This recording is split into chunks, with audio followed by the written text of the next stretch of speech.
It's 11 p.m. on the hour. You're now with me, Douglas Alit, for TVS Nightline. Our top headlines.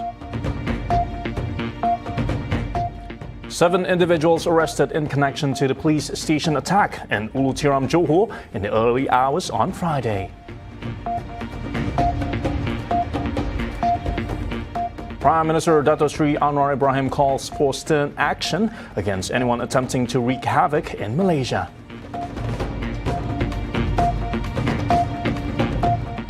The U.S. military announced trucks carrying humanitarian aid began delivering aid to the war-torn Gaza Strip via a temporary PIER on Friday.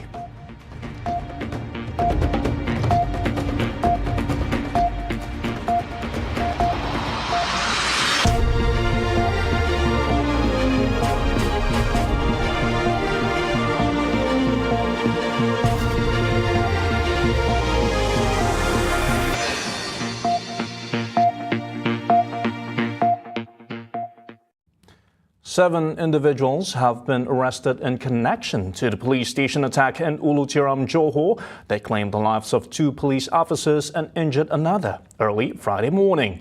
Inspector General of Police Tan Sri Razaruddin Hussein said the male suspect is believed to be linked to Jemaah Islamiyah (JI). Additionally, police will seek a remand order at the Magistrates Court for the 7 individuals tomorrow. Razaruddin said the police raided the house of the suspect, who was shot dead at 2:45 a.m. incident, and detained 5 of his family members, including a 62-year-old father of the suspect, who is also a JI member. Also arrested 2 private higher education institution IPT students aged 21 and 22. He has also instructed the special branch to track down and identify Jemaah Islamiyah members in the state, estimated to be more than 20 people. Tapi apapun, kalau kita boleh menangkap lebih pada 20 JI ini mungkin perkara ini adalah kita punya intervention bagi menyekat apa-apa tindakan oleh pihak JI. Yang 20 itu dah ditangkap ya, Tan Sri, dah ditahan. He said preliminary investigations revealed the suspect was suspected to have meticulously prepared for the attack. Regarding the motive of the incident, Razaruddin said the suspect is believed to have come to the station to seize firearms from the police for purposes still under investigation. Security control at police stations and areas with high-profile individuals, including the palaces, will also be reinforced following the attack. The 2 policemen who were killed were Constable Ahmad Azza Fahmi Azhar and Constable Muhammad Shafiq Ahmad Said. Both were attached to the Crime Prevention Patrol Unit at the police station and had served with the force for about 2 years. Post-mortem on the bodies is being conducted at the Sultan Ismail Hospital, HSI, in Johor Bahru. Meanwhile, Prime Minister Dato Sri Anwar Ibrahim calls for stern action to be taken against anyone attempting to wreak havoc in Malaysia. He said that there is no tolerance on violence and supports all efforts made by the police and asked the public to give their full cooperation to the authorities. Kita dalam hal keamanan tidak boleh tolak usul. Dalam keadaan bila negara sudah dihormati dunia dan pelaburan meningkat, ringgit dan kekuatan ekonomi kian baik, maka adalah sikap khianat dan benci yang ditanam di kalangan rakyat yang menyebabkan tindakan keganasan itu berlaku. Dalam soal keamanan, kita tidak akan bertolak ansur. Kerajaan akan bertindak keras dan tegas kerana nyawa rakyat dan keselamatan itu menjadi keutamaan kita. Tidak ada makna dari segi kemajuan dan sebagainya sekiranya keamanan tak dapat dikawal dengan baik. Jadi saya ingin beri sekali lagi penegasan, tindakan keras akan diambil untuk menghentikan corak kegilaan ini, dan saya juga menyokong penuh langkah diambil oleh PDRM dan minta rakyat berwaspada, bagi kerjasama penuh, jangan bagi gerombolan khianat dan jahat ini melewat di kawasan. Anwar said this at a media conference at the end of his 2-day official visit to Kazakhstan on Friday. Similarly, Communications Minister Fahmi Fazil urged the public to refrain from sharing unverified information concerning the incident today. Insiden ini masih dalam siasatan dan kita serahkan kepada pihak berkuasa untuk mendapatkan maklumat penuh insiden kejadian. Nasihat saya, kita jangan terburu-buru untuk membuat spekulasi kerana ia boleh menimbulkan pelbagai reaksi yang tidak betul dan tidak baik. Fahmi, who is also the unity government spokesperson, said the public should instead seek information from legitimate sources, including authorities, to prevent the spread of incorrect information regarding the incident. The Sarawak government remains ever committed to harnessing and utilizing its clean renewable energy sources and calls for greater regional collaboration in the field.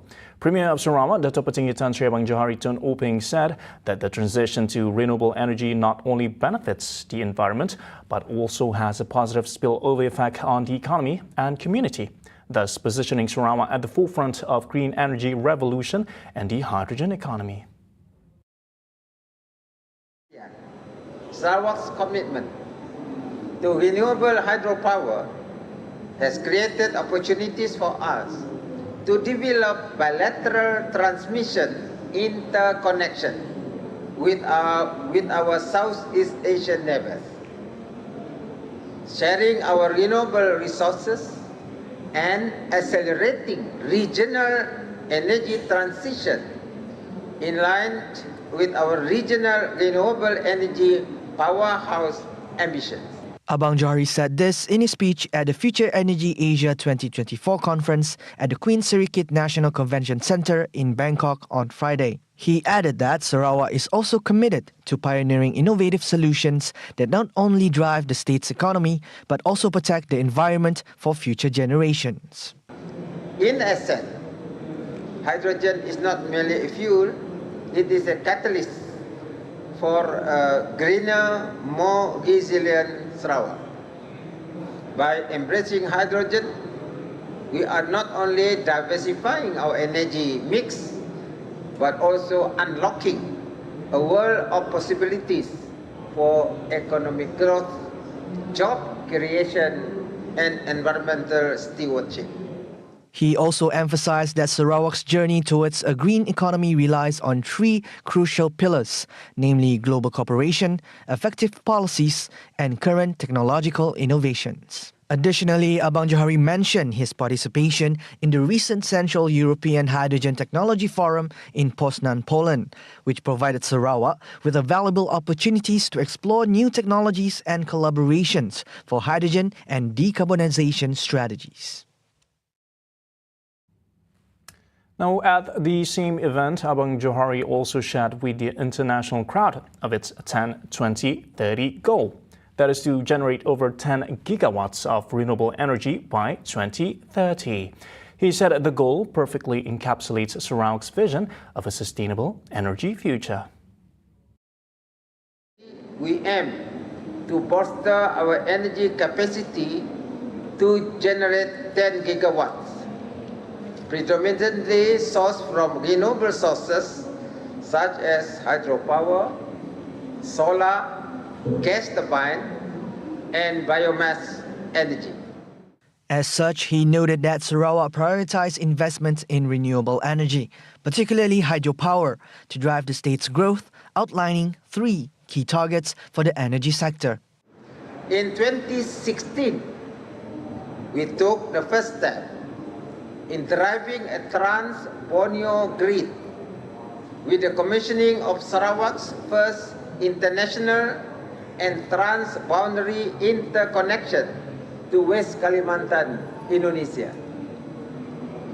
Sarawak has continued to build on our strong relationship with our Indonesian neighbors, progressing the Mentarang Indo Hydroelectric Project or MIHEP in North Kalimantan via a joint company with our Indonesian partners. At the same time, Abang Johari reiterated that Sarawak's commitment to sustainability extends beyond Borneo borders as the state actively contributes to the ASEAN Power Grid initiatives. And still on energy, as the Premier of Sarawak, Dato' Patinggi Tan Sri Abang Johari Tun Openg, announced that the survey for the undersea cable route for the electricity supply project from Sarawak to Singapore will be overseen by the Republic. He reiterated that Sarawak's primary duty is to provide electric power to cater to the city-state's ever-increasing energy demands. Yes, Singapore needs extra energy. Yeah. And within the spirit of ASEAN, Malaysia, particularly Sarawak, we said, okay, we collaborate with you.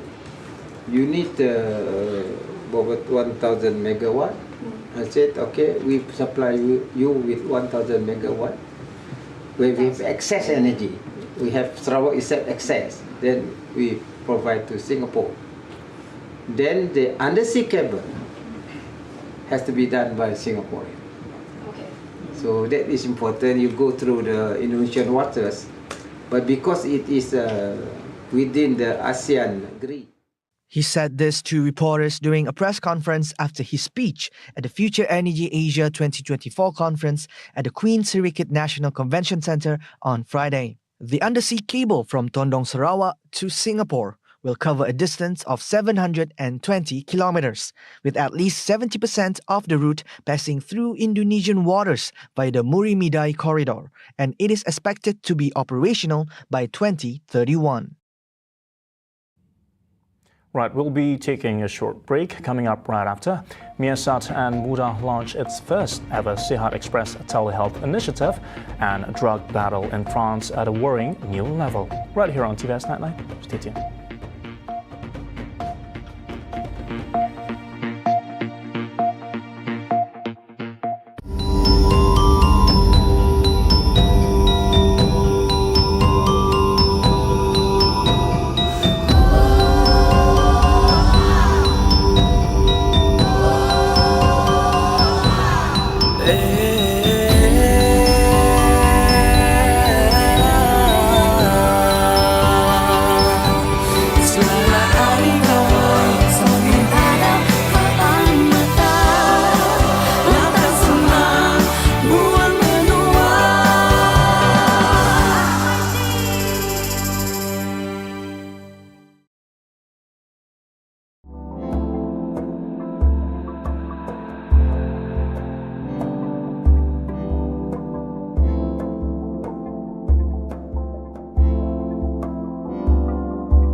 Welcome back. For a really long time, people in the remote areas of Ranau, Sabah have faced many difficulties in accessing medical services. That is until now.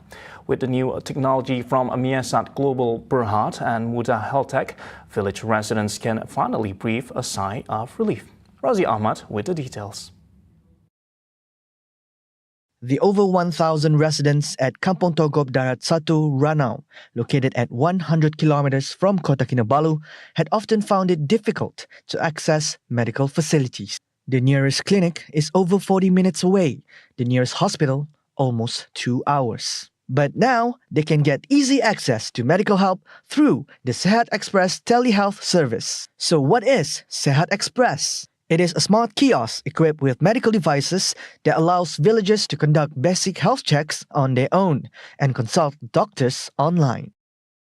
This telehealth care initiative itself, in the phase 1, we just provide very simple health check. For example, you check your temperature, your oximeter, and as well as your blood pressure. So to us, probably we take it for granted. It's a very simple test, but it means a lot to the people here. Yao said this in an interview with TVS after signing the Memorandum of Understanding (MOU) for the Sihat Express telehealth service between Miasat and Muda Health Tech at Kampung Togop Darat 1 on Thursday. The MOU was signed by Yao and the Chief Executive Officer of Muda Health Tech, Datuk Dr. Kanta Rasalingam, and witnessed by Sabah Assistant Minister of Community Development and People's Wellbeing, Datuk Flovia Ng. According to Yao, Sehat Express is an initiative to bridge the digital divide between the rural and urban areas using the existing Connect Me Now satellite broadband infrastructure. For the second phase of the Sehat Express initiative, Yao revealed that additional types of health checks would be included, subject to feedback and data from the implementation of the first phase. In the next phase itself, we're going to add on, additional type of tests that they can do. So, for example, the glucose test, maybe your uric acid. These are tests that we can add in. So, for now, there are certain precautions that we have to take, because when you start to deal with the disposal of the blood and some of these things, that need to be properly think through first before we can start to introduce others. He disclosed that Mayasat and Muda Health Tech aim to expand the Sehat Express initiative to 1,000 locations nationwide by 2030. Meanwhile, Health Tech CEO Dr. Kanta Rasalingam said the MOU demonstrates the importance of collaboration and commitment to improving access to healthcare services in remote areas. Sehat Express offers individuals the opportunity to engage with physicians via telemedicine and conduct point-of-care testing. This platform enables proactive health monitoring through routine vital assessment, providing consistent medical availability. Thus, Kanta said the Sehat Express initiative aligns with the national objective to digitalize healthcare facilities by 2030 and enhance equitable access to quality healthcare services for all citizens. With the Sehat Express initiative, medical services for rural villages are truly at the tips of the fingers. The Sehat Express initiative has come at just the right moment for the residents of Kampung Togop, Darat 1. For them, the Sehat Express Telehealth kiosk set up in the village significantly simplifies getting quick health checkups. They no longer need to travel far or carpool for their medical needs. Happy, gembira, terutama yang macam kami berumur sudah ini. Senang buat perhubungan, pemeriksaan begitu. Nah, banyak kemudahan yang kami dapat. Tidak susah-susah lagi pergi sari-sari kereta. Kalau dulu tuh kami catat kereta itu pergi hospital. Sekarang alhamdulillah. Terima kasih banyak kepada penyumbang. Meanwhile, for Sabah Assistant Minister of Community Development and People's Wellbeing, Dato' Flovia Ng, she described the kiosk as a very helpful tool for residents in rural areas. Dan dia memberi manfaat kepada semua penduduk yang mempunyai masalah kesehatan lah. Karena dengan adanya klinik ini, mereka boleh berhubung terus dengan pihak dokter di Kuala Lumpur pun boleh. Dan mereka akan memberi nasihat begini-begini dan kadang-kadang mereka akan memberi obat-obatan yang perlu. Flovia also hopes the program can be expanded into other regions of Sabah in the coming future.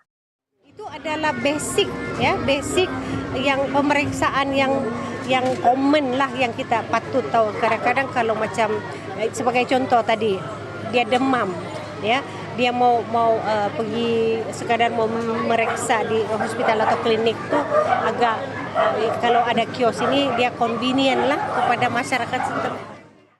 The Sehat Express kiosk utilizes the satellite broadband service Connect Me Now, installed in the area by Mayasat Global Berhad. Program ini juga boleh membantu pihak KKM untuk mengumpul data sebenarnya sebab apa yang saya diterangkan tadi, semua data yang didapati di dalam apabila membuat pemeriksaan di kios ini, dia akan link dengan hospital-hospital yang berdekatan. It provides the village residents an easy avenue to connect with the outside world. The nation is currently facing a pressing challenge as the decline in science, technology, engineering and mathematics STEM intake among students is a cause for concern, as STEM fields are the driving force behind progress and innovation. Technologist and committee member of the Malaysian Association of Engineers, Nur Nikman Saleh, suggests tackling such an issue at its root to achieve a lasting solution. Targeted school enhancement. Select the top 5 SMK school in Kuching, Sibu, Mukkah, Bintulu and Miri as starting point. The Sarawak government should strengthen math and science education in this school, focusing on investment toward purchasing of material for experiment and involvement of destructive experimental. This initiative excludes the Sekolah Teknik, whereby the school is already equipped with technical education. We hope that this initiative will create the greater interest in maths, science among the students in normal secondary school. In addition, he suggested universities to prioritize engineering subjects to produce more qualified engineers. In addition to expose students and parents to the diverse and lucrative career options in the STEM fields. University compliance with Board of Engineering Malaysia or Malaysian Board of Technologies. All universities in Sarawak, including ICAT, Swinburne, Unimas, UTCS and others, is recommended to comply with the Board of Engineering Malaysia and the Malaysian Board of Technologies to ensure that the engineering program meets the national standards. So number 3 is curriculum focus on pure engineering branch such as engineering, civil engineering, mechanical engineering and electrical engineering. All universities in Sarawak should prioritize engineering subjects over engineering technologies, the subjects to foster the growth of qualified engineers rather than technologies. Number 4 is focused entry in engineering courses, whereby we proposing a policy to encourage the mandated student who excel in math, science to pursue degree in engineering. This could greatly boost the number of engineers graduate in Sarawak. Previously, Prime Minister Dato Seri Anwar Ibrahim said the declining interest among Malaysian students in science, technology, engineering and mathematics, STEM, is worrying. He added that the country is now facing a shortage of high-skilled engineers, despite producing engineering graduates.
In foreign affairs, the U.S. military announced the first trucks began delivering aid to the war-torn Gaza Strip via a temporary pier on Friday, amid the ongoing genocide in the region. With more and more Gazans facing hunger, the U.S. military said that trucks carrying humanitarian assistance began moving ashore through the long-anticipated pier, which was anchored to a Gaza beach by the U.S. Central Command on Thursday. U.S. Central Command, or CENTCOM, released pictures showing aid being lifted onto a barge in the nearby Israeli port of Ashdod, as well as reassuring that no U.S. troops went ashore in Gaza. The U.S. military has announced that approximately 500 tons of aid are expected to enter Gaza in the coming days, where the United Nations has warned of a looming famine. The aid is being shipped from Cyprus, the European Union's easternmost member, located about 360 kilometers from Gaza. According to the 27-member bloc, the latest shipment, carrying EU supplies, includes 88,000 cans of food from Romania. The European Union welcomed the shipment, but urged Israel to expand deliveries by land and to immediately open additional crossings. The United Nations also said the maritime aid corridor and ongoing airdrops from planes cannot replace the far more efficient overland truck deliveries. And as assistance began to pour in, dozens of Israeli civilians have set fire to an aid truck in the West Bank that was headed for the war-torn Gaza. Local media reported that Israeli settlers from Kochav HaShahar, an Israeli settlement in the central West Bank occupied by Israel since 1967, were responsible for the attack, which also injured both the driver and Israeli soldiers. According to the army, Israeli soldiers intervened to separate the Israeli civilians from the attacked Israeli driver and provide medical assistance. The group then responded with violence, resulting in 3 Israeli soldiers being lightly injured. The army said it condemns all forms of violence against its soldiers and security forces. On Monday, dozens of people blocked and vandalized a convoy of 8 trucks bound for the Gaza Strip. Israeli media identify them as the members of a far-right group opposed to allowing aid into Gaza. Many images and videos have circulated on social media show that Israeli army do not lift a finger to stop the Israeli extremists from destroying the humanitarian aid unless to stop them from hurting one of their own. Over in France, a motorway attack that claimed the lives of 2 prison officers in France marks a new level of violence by the latest generation of drug traffickers. On Tuesday, gunmen attacked a prison van at a motorway toll in northern France, killing 2 prison officers and freeing a convict linked to gangland drug killings. The officers guarding 30-year-old Mohammed Amra were armed with pistols while the assailants attacked with military-grade assault weapons. The killings and dramatic getaway by the perpetrators, who used a stolen Peugeot to ram the prison van, shocked France. The former divisional commander spent nearly 25 years in the anti-organized crime squad of the Paris Judicial Police, tracking down the likes of Italian bank robber Antonio Ferrara and Redouane Faïd, a career criminal nicknamed the Getaway King. Le 3e jour de reconduite, simplement parce que pour l'instant, nous avons des réponses claires et des engagements clairs de notre ministre concernant les demandes de base que l'on réclame sur les véhicules, les moyens et les systèmes d'élévation d'escorte, de niveau d'escorte. On n'a pas de réponse claire et nette pour l'instant. On attend des réponses concrètes, des engagements concrets. Ce qui est arrivé était terrible, grave, et on veut des réponses immédiates et avec des engagements qui soient dans la durée. According to footage from surveillance cameras at the toll gate, the doors of the car were flung open and several gunmen dressed in black emerged. A firefight ensued and a man appeared to be guided away from the van by the gunmen. The prison officers who died were the first to be killed in line of duty since 1992. See the world closer with TVS as we bring you the latest news updates, both locally and internationally. For more up-to-the-minute headlines, visit us on our official website at tvsurround.my and follow us on our social media platforms. And that's all the updates on TVS Nightline tonight. I'm Douglas Elliott. Thank you for watching and have a good weekend ahead.